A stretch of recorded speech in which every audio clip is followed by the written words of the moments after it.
when you get put on doing a test flight, it is not consistent work. And when you're told it's got to go fly in 3 years, there are sacrifices that you're going to have to make personally. And you're going to have to be able to work this with your family. And so you need to be aware going into this that it's going to take a toll between you and your family. And so you gotta not forget that, and not forget your family and your friends and yourself during this time. And because we tend to jump into these and we want to run them at a sprint pace. And you need to realize that when you're doing this, you need to treat it more like a marathon. Make time that you can get through all these phases. And it's not, don't go run it at a sprint pace. Think about your personal health and your family, and don't forget about their considerations when you're doing this, because these type of tasks, you get so excited and you're so enthusiastic that you just want to sprint out. And so save your energy a little bit. Do it efficiently so you get through the whole thing without any incidents or any anomalies. And that's what we need. That's the way to do it. Another aspect of a mission like Ares 1X is when you go into it, it's going to be a big time consumer. People are going to get involved. And at various points throughout the cycle, you're going to have these surges of activity. And for my purposes, I'll talk about the launch phase. For the last 8 weeks or so of the mission, of course, there was almost no time off. People were working constantly. We could all see the goal. We could see the light at the end of the tunnel. And a lot of folks, it gets you very motivated. Your adrenaline's going.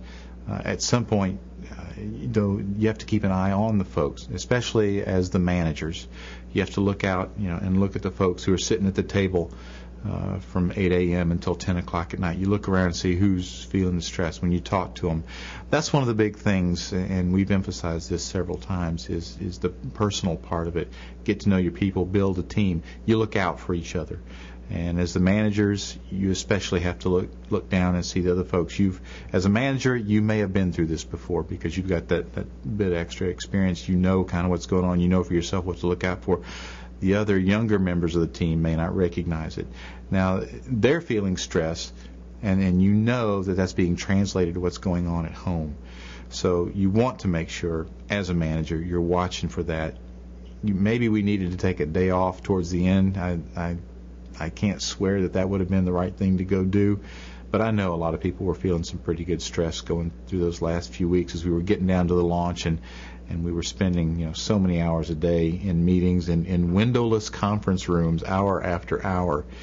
It can take its toll on you.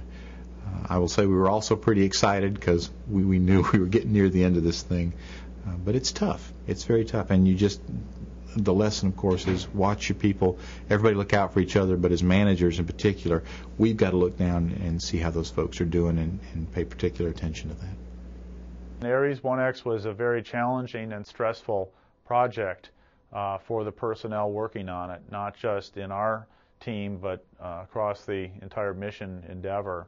A lot of long hours, a lot of weekend work. I remember once we had an XCB on a Saturday morning. And luckily, we stopped doing that shortly thereafter. It didn't get a good reception. But we would have meetings stretch well into the evening and, impacting people's home lives. And in terms of the way to prepare for that, I don't know that there is any really good way to prepare for that without, unless you've gone through it at least once. Take some downtime. Try to take your leave. For some people, that's easier than for others. And what I noticed is that was kind of a mindset and a personal thing. I personally was able to take my leave every year of the 4 years on Ares 1X. I didn't lose any leave. We had some folks that accumulated quite a bit of use and lose, as well as built up quite a bit of comp time that I don't know that some folks actually ever got to burn all that comp time. And so you've got to pick and choose your opportunities. Take a Friday off if there's no meetings. Take a day off after you've just gotten through a major review or delivered a critical deliverable that you were on the hook for, just to recharge your batteries. And try to set up boundaries around around family life. Many of us on our team have children still in the home. Some had younger children, and for myself, I really tried to draw a line, if I possibly could, in terms of being able to go to their events. And sometimes you couldn't do that. You just had to be at a design review meeting that required you to travel, and so there is going to be a certain amount of personal sacrifice that comes with the opportunity and the privilege to work on a high-profile, really once-in-a-career flight test opportunity like Ares 1X was. It was a very demanding project, lots of extended hours in mine and several other cases, lots of extended travel away from the family. So make sure you discuss with your family ahead of time. This is something that you're willing to do. And in my case, my family saw how excited I was about it. They were excited about it, and they were supportive. In addition, the standard, if you can get more people to support, get a larger organization, that is great. But being fast-paced and trying to just move quickly, we got the people we could and ran as fast as we could with who we had.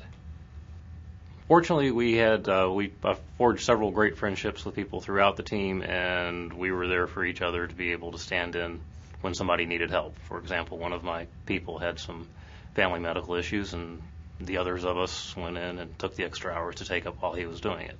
It was something we were happy to do, and it was such a family feeling in the project that it was just we never questioned not doing it. So.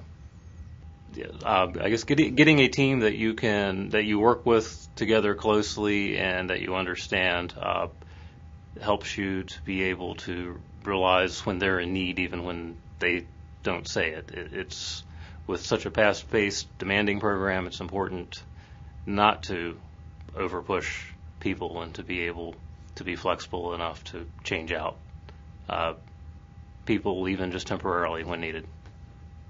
The Langley management was very supportive to our needs.